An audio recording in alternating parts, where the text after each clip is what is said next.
The compliance room. When I joined Brightspan Analytics, I thought it would be like every other corporate job. Endless emails, coffee that tastes like printer ink, and the faint hum of anxiety in the air. I was 31, recently divorced, and grateful for anything stable. Brightspan looked perfect. Clean glass walls, polite HR emails, and the promise of structure. That word, structure, was something I craved. After the chaos of the last few years, the idea of order was comforting. My orientation packet had a single page titled Compliance Culture. It read, "Compliance is not punishment, it is proof of alignment." I remember thinking it sounded cultish. I laughed about it with a coworker that first week, a guy named Jared from finance. He told me not to worry. They're obsessed with that word, compliance. It's just HR speak. Every company's got its buzzwords. But Brightspan didn't just have buzzwords. They had a compliance room.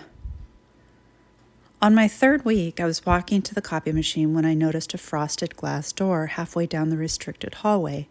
No nameplate, no office number, just a small plaque that said, "Compliance."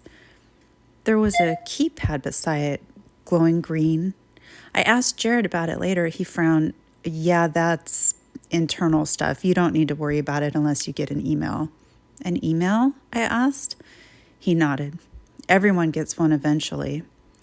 Then he looked around, lowered his voice, and said, "Just make sure you don't ignore it." That night I Googled Brightspan Analytics compliance room. Nothing. No mentions on Glassdoor, no photos, no floor plan labels. It didn't even appear on the internal office map. It came 6 weeks later. Subject line, "Compliance notice, 1 p.m. attendance required."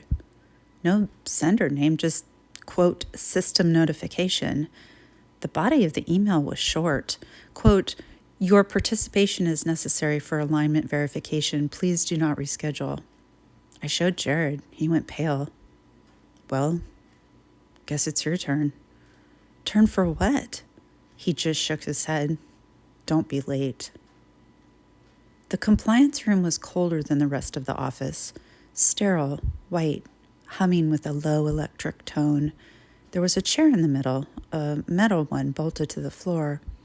A woman in a charcoal suit sat behind a curved desk. No name tag, just a badge that said, "Compliance Facilitator." She didn't look up when I entered. "Name?" Mark Davis." "Position?" "Data analyst." She typed something into a thin silver terminal. The screen was angled away from me. "Sit down." The chair was cold. I noticed a faint discoloration on the floor beneath it, darker gray than the rest of the tiles. "Do you acknowledge and accept the code of alignment?" she asked. "I guess so." "Please confirm verbally." "Yes." She typed again, then looked directly at me for the first time. "Have you violated the code?" "I don't think so." "Please confirm verbally." "No." She nodded once. "Good. The system confirms you are compliant." Then she smiled, a mechanical, brief thing that didn't touch her eyes. "Thank you for your time, Mark. You may return to your work." That was it. 10 minutes. I left feeling like I'd passed a pop quiz I didn't study for. But later that afternoon, when I checked my email, I saw another message. "Compliance. Status. Pending." Over the next week, strange things started happening. Jared stopped sitting with me at lunch. He wouldn't make eye contact in meetings. Then one morning, his desk was empty. When I asked HR, they said, "Jared has transitioned out of the organization." No one else mentioned him. His email address deactivated overnight. It was like he never existed. At 3:17 a.m. that same night, I got another message. Reminder, compliance review incomplete, follow-up required. I couldn't sleep. My hands shook as I replied. What does incomplete mean? No answer. But when I got to work the next morning, there was a folded paper on my desk. No one leaves paper anymore. Everything's digital at Brightspan. The note said, quote, "Stop asking questions. They watch the cameras." I started noticing them everywhere. Tiny black domes in the corners, red indicator lights flickering, even in the break room, even above the restroom entrances. At first, I assumed they were just new security upgrades, but when I leaned close to one, I saw it move. It followed me. That night, I tried calling HR again. My phone clicked twice, then played a recording. "This line is monitored for compliance verification." Then silence. 2 days later, another email.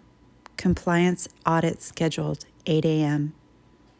The same woman was waiting inside.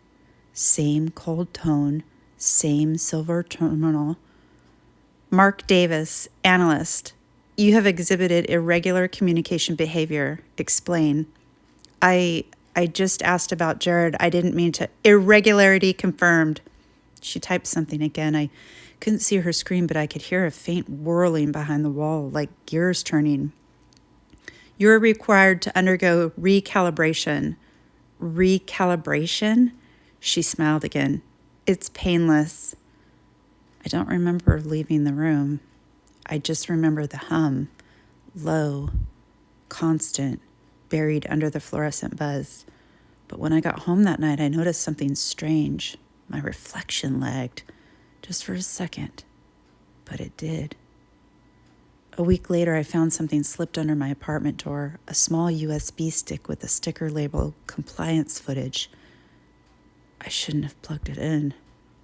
The file was silent security footage of the compliance room. The timestamp matched my first session, but in the video, I wasn't there. The chair was empty. The facilitator typed, looked up, nodded, but there was no one across from her. She mouthed words I couldn't hear, then looked straight into the camera and smiled. I tried to quit the next morning, walked straight to HR, printed my resignation, slid it across the desk. The woman looked confused. I'm sorry, who did you say you were?" "Mark Davis." She frowned. "We don't have anyone by that name in the system." She turned her monitor toward me. She was right. No ID, no payroll entry, nothing. "Maybe you're from one of the sister branches?" she said politely. "Sometimes records overlap." I left the building and I didn't go back. That was 3 months ago, or 4. I've been getting mailed addresses to Brightspan Analytics. Attention, Mark Davis. No return. Each envelope contains a single piece of paper, one line. Compliance status. Pending. The last one arrived yesterday. Except this time there was something new printed at the bottom. A date. Tomorrow. If you work in an office with a door you've never seen opened, don't ask about it. Don't mention it to anyone. Because if they think you're out of alignment, they'll find a way to make you compliant. The end. Wow, you guys, can you believe that this is my 30th short story? I hope you have enjoyed all of them. I've tried to make each one as different as I can. Wow. So tomorrow's the big day. Tomorrow is Halloween. I'm not sure how I'm going to format things, if it will be different or if I will just do another story. Or, there might be a surprise. I don't even know. So with that, you guys, please like, subscribe, all the things. And as always, loves.